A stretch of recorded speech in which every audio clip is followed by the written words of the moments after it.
எல்லாருக்கும் வணக்கம். என் பேர் அபிஷா. நான் கன்னியாகுமரி டிஸ்ட்ரிக்ட்லேருந்து வரேன்.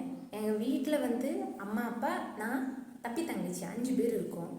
எனக்கு இந்த ட்ரஸ்ட் எப்படி தெரியும்னா, எங்கள் சித்தி சுமதி அவங்க கோஆர்டினேட்டராக இருக்காங்க. அவங்களால தான் எனக்கு இந்த ட்ரஸ்ட் தெரிய வந்துச்சு. எங்கள் ஃபேமிலி பற்றி சொல்லப்போனால், எங்கள் அம்மா ஒரு முந்திரி தொழிற்சாலையில் வேலை செய்கிறாங்க. டெய்லி வேஜஸ் தான். அப்பா கூலி வேலை, கொத்தனார் வேலை தான் பண்ணுவாங்க. ஆனால் என்னன்னா, அப்பா ரொம்ப குடிப்பார். அதனால் எங்கள் வீட்டுக்கெல்லாம் இந்த காசு தரமாட்டார். ஸ்கூல் லைஃப் ஃபுல்லாகவே அப்பா குடிப்பாங்க. வீட்டில் இருக்கிற எல்லா திங்ஸையும் அடித்து உடைப்பாங்க, எங்களை அடிப்பார். அந்த மாதிரியே போயிட்டு இருந்துச்சு. அப்பாவுக்கு நாங்கள் படிக்கணும், எங்களுக்கு ஸ்கூலுக்கு என்னென்ன தேவை எதுவுமே எங்கள் அப்பாவுக்கு தெரியாது. அப்போ குடிப்பார், அடிப்பார், அந்த மாதிரி தான் போயிட்டு இருந்துச்சு. அப்போது அம்மா மட்டும்தான் எங்களுக்கு எங்களுக்காக ஒர்க் பண்ணி எங்களை படிக்க வைக்கணும் அப்படின்னு நினச்சிட்டு அம்மா அவங்களால முடிஞ்ச வரைக்கும் எங்கள் 3 பேரையும் படிக்க வச்சுட்டு வந்தாங்க. இப்போது அம்மாவாலையும் ஒரு கட்டத்தில் 3 பேரையும் பார்த்து 3 பேருக்கும் இது பண்ணி எல்லாம் பார்க்கணுன்னா ரொம்ப கஷ்டம். அப்போ என்ன பண்ணாங்கன்னா, 6th ஸ்டாண்டர்ட்லேருந்தே ஸ்கூல் ஒரு 4 o'clock முடியும்னா 4 to 6 வரைக்கும் 6 o'clock வரைக்கும் அம்மா ஒர்க் பண்ணுவாங்க. அங்கே கூட்டிகிட்டு போய் பக்கத்தில் தான் இருக்குது அந்த கம்பெனி. அங்கே கூப்பிட்டு போயிடுவாங்க. கூப்பிட்டு போய் அங்கே வேலை செய்ய வைப்பாங்க. இப்போது எங்களுக்கு பிடிக்காதுனாலும் எப்படி போய் தான் ஆகணும், வேறு வழி இல்லைன்ட்டு நாங்கள் டெய்லி ஸ்கூல் முடித்தோடனேக்கும் அம்மா வேலை பார்க்குற கம்பெனியில் போய் நாங்களும் வேலை செய்து கொடுப்போம். அப்படி குவார்ட்டர்லி அந்த எக்ஸாம் வரும்ல, அந்த எக்ஸாம் முடிச்சுட்டு ஒரு 10 days லீவ் கிடைக்கும்ல, அந்த லீவ்லேயும் நாங்கள் வேலைக்கு தான் போவோம். அப்போது அந்த லீவ் முடிச்சுட்டு நம்ம ஸ்கூலுக்கு ரிட்டன் திரும்பி போவோம் இல்லையா, அந்த டேஸில் என்ன ஆகும்னா, கை ஒரு நாள் அந்த கேஷ்யூ நட், அந்த கம்பெனி தான் கேஷ்யூ நட்டில் அது பச்சை கேஷ்யூ நட்டு அது இருக்கும்போது அது நம்ம கட் பண்ணும்போது அது நமக்கு ஒரு மாதிரி கையெல்லாம் பிளாக் கலராக ப்ரௌன் கலராக மாறிடும். இப்போ 10 days தான் கண்டினியூஸாக போகும்போது என்ன ஆகும்னா, அது கையில் ஃபுல்லாக நிறைய வந்துடும். இப்போ 10 daysக்கு முடிச்சு ஸ்கூலுக்கு போகும்போது எல்லோரும் நான் அங்கே போனேன் இங்கே போனேன், அது வாங்கிட்டு வந்து இது வாங்கிட்டு வந்து அந்த மாதிரிலாம் காமிக்கும். அது சின்ன வயசில் அந்த மாதிரி கொஞ்சம் ஃபீல் ஆகும்ல. இப்போ எங்கிட்ட என்ன இருக்குன்னா, இந்த கையை யாராவது பார்த்துருவாங்களோ, எதாவது கேட்டுருவாங்களோ, அந்த மாதிரி ஒரு பயம் சின்ன வயசில். அதனால எனக்கு ரொம்ப ஒரு மாதிரி இருக்கும். இந்த மாதிரி பிடி பீரியட் நம்ம பிடி பீரியட் போகும்போது டீச்சர் நெயில் செக் பண்ணட்டும் கையை காமிக்க சொல்லுவாங்க. அப்போ எனக்கு கையை காமிக்கவே ரொம்ப பயமாக இருக்கும். ஏன்னா இதை பார்த்துருவாங்களோ, டீச்சர் இங்கே பார்த்துருவாங்க, என்னன்னு கேட்பாங்க அப்படின்ட்டு ரொம்ப இதுவாக இருக்கும். இதே தான் என் தங்கச்சிக்கும், அவளும் இந்த மாதிரி தான் ஒரு இதை கோத்ரூ பண்ணிட்டு இருந்தா. அப்படியே போயிட்டு இருந்துச்சு. அப்பாவும் வருவார், குடிப்பார், அடிப்பார், போவார். நைட்டு படிக்க விட மாட்டார். குடிச்சிட்டு அம்மாவை ஒரு பக்கம் அடித்து விரட்டுவார், எங்களை கல் தூக்கி அடிக்க வருவார். அதனால் வெளியில் ஃபுல்லாக வாழைத்தோப்பில் தான் எங்கள் பாதி நாள் தூக்கமே இருக்கும். நைட்டு மழை பெஞ்சிட்டு இருந்தாலுமே அடித்து எங்களை கல் எடுத்து அடிச்சுட்டு அங்கங்கே வாழைத்தோப்பு கிடைக்கிற நேரத்தில், ஸ்கூலில் கிடைக்கிற நேரத்தில் அப்படி படித்து ஓரளவு நல்ல மார்க்கெல்லாம் தான் வாங்கிட்டு இருந்தேன். அப்புறம் 10th ஆயிடுச்சு. 8th தான் நம்ம ட்ரஸ்ட்லேருந்து நமக்கு ஹெல்ப் பண்ண ஆரம்பித்தாங்க. ஸோ அது ரொம்ப ஹெல்ப்ஃபுல்லாக இருந்துச்சு. அம்மா அம்மா மட்டும் வேலை செய்கிற காசு இல்லாமல் இங்கேருந்து ஒரு இந்த பேகு இதெல்லாம் கொடுக்கும்போது, எப்போவுமே புதிய பேக்லாம் போட்டு போகிறதுன்னா அது பெரிய இது தான். அப்போ ட்ரஸ்ட்லேருந்து கொடுக்கும்போது அது ரொம்ப ஹாப்பியாக இருந்தது.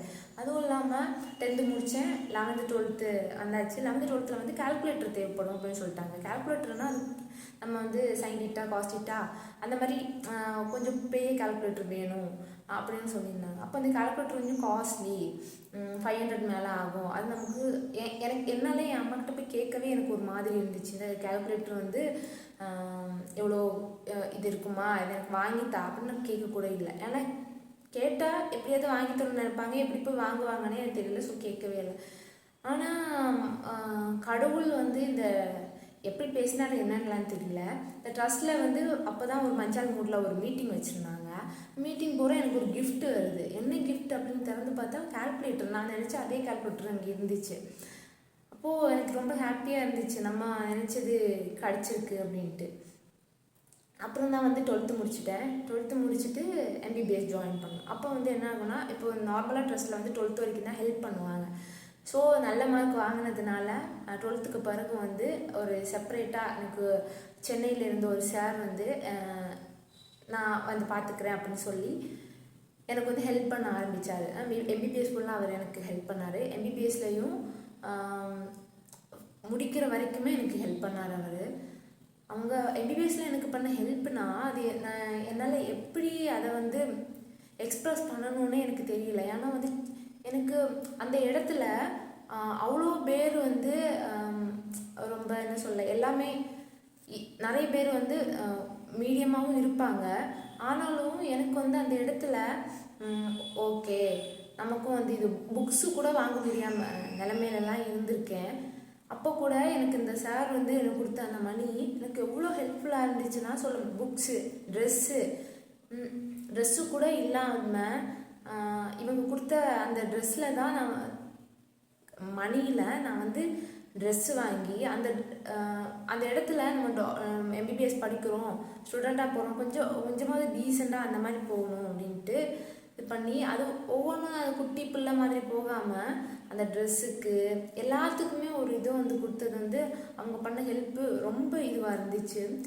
அதை நான் அதுக்கு ரொம்ப நன்றி சார் எல்லாருக்கும். அப்புறம் சுந்தர் சார் அவர் வந்து சும்மா என்ன சொல்ல இந்த ட்ரஸ்ட்டில் இருக்க ஒரு சார் அந்த மாதிரி இல்லாமல் எனக்கு சும்மா ஒரு நம்ம ஃபேமிலியில் ஒரு ரிலேட்டிவ் மாதிரி தான். எதுனாலும் அவர்கிட்ட எனக்கு வந்து ஏதாவது ஒரு டவுட்டு ஏதாவது ஹெல்ப்பு அப்படின்னா எனக்கு வந்து அவர்கிட்ட கேட்குறதுக்கு ஒரு இதுவுமே ஒரு ஹெசிடேஷன் எதுவுமே இருக்காது. கால் பண்ணி கேட்டாலும் அவர் உடனே அவரும் நம்ம பிள்ளைங்க அப்படின்னு சொல்லிட்டு நிறைய ஹெல்ப் பண்ணியிருக்காரு. எனக்கு ஒரு இன்டர்வியூ இருந்துச்சு, முடிச்சுட்டு நான் எம்பிபிஎஸ் எல்லாம் முடிச்சுட்டு ப்ரைவேட்டில் ஒர்க் பண்ணிகிட்ருக்கேன். ப்ரைவேட்டில் ஒர்க் பண்ணிட்டுருக்கும்போது ஒரு இன்டர்வியூ வருது, அம்மா மாளிகை சென்னை. அப்போ நான் வந்து இன்டர்வியூ போகணும். சாருக்கு கால் பண்ணி, சார் இந்த மாதிரி அம்மா மாளிகை எங்கே இருக்குன்னு தெரியுமா சார், நான் அங்கே வரப்போகிறேன் நான் சொன்னேன். அவர் வந்து என் கூட இன்டர்வியூக்கு வந்து என்னை அங்கே விட்டுட்டு இன்டர்வியூ முடிகிற வரைக்கும் வெளியில் வெயிட் பண்ணி இன்டர்வியூ முடிச்சுட்டு என்னை கூட்டிகிட்டு ஊர் சுற்றி பார்க்குறதுக்கு ஒரு பார்க்கெல்லாம் கூட்டிகிட்டு போய் நிறைய சுற்றி காமிச்சிட்டு அப்புறம் வீட்டுக்கு கூப்பிட்டு வந்திருக்காரு. அவர் நினச்சாருன்னா எக்ஸாம் முடித்த பிறகு வந்து கூட்டிகிட்டு போயிருந்துருக்கலாம். இதெல்லாம் பண்ணணுன்னு அவசியமே இல்லை. அவர் தான் அதான் அந்த ஸ்டூடெண்ட்டுக்கு மேலே ரொம்ப இதுவாக பார்த்துக்கிறாங்க.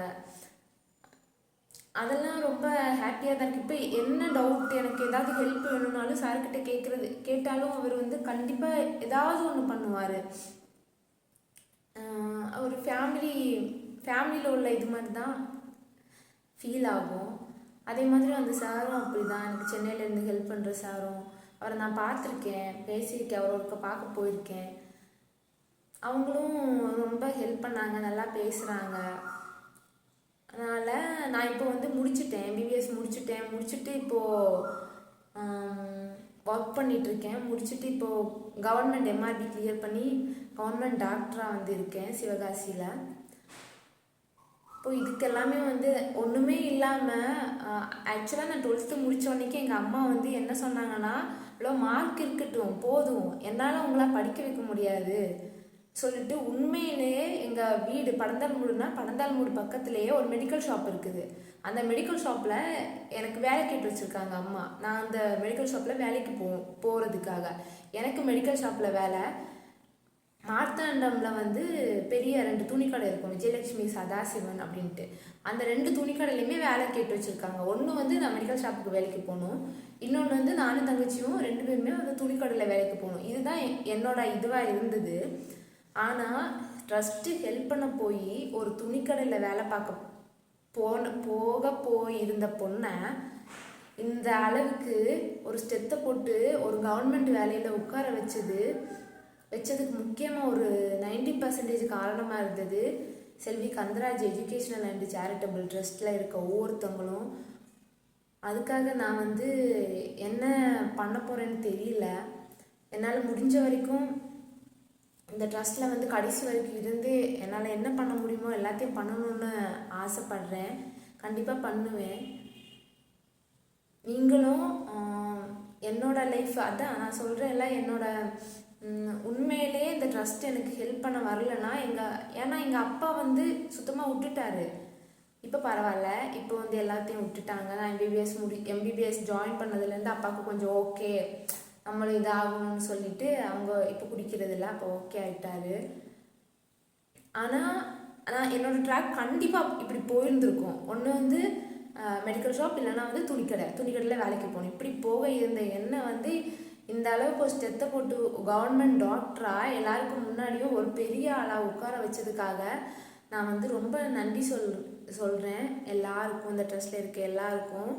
ஒவ்வொருத்தவங்களும் சார் வந்து சுந்தர் சார் கூட்டிகிட்டு போயிருந்தாங்க. அந்த ஒரு தடவை நான் சொல்லியிருந்தேன்ல, அந்த அம்மா மாளிகை இன்டர்வியூ போயிட்டு அவர் ஒவ்வொரு வீடாக கூட்டிகிட்டு போயிருந்தாங்க அவங்க ஃப்ரெண்ட்ஸை காமிக்கிறதுக்கு. இப்போ தான் எனக்கு சென்னை மக்கள், அங்கே சென்னை மக்களில் இப்படிலாம் இருக்காங்களா மக்கள்லாம், வெளியில் இறங்குனதில்ல, ட்ரெயின் ஏறி போக தெரியாது. அம்மா வந்து பொத்தி இப்படி கன்னியாகுமரிக்குள்ளேயே நாகர்கோவிலுக்குள்ளேயே தான் ஃபஸ்ட்டு வெளியில் வரேன்னா நாகர்கோவிலுக்கு தான் வரேன்.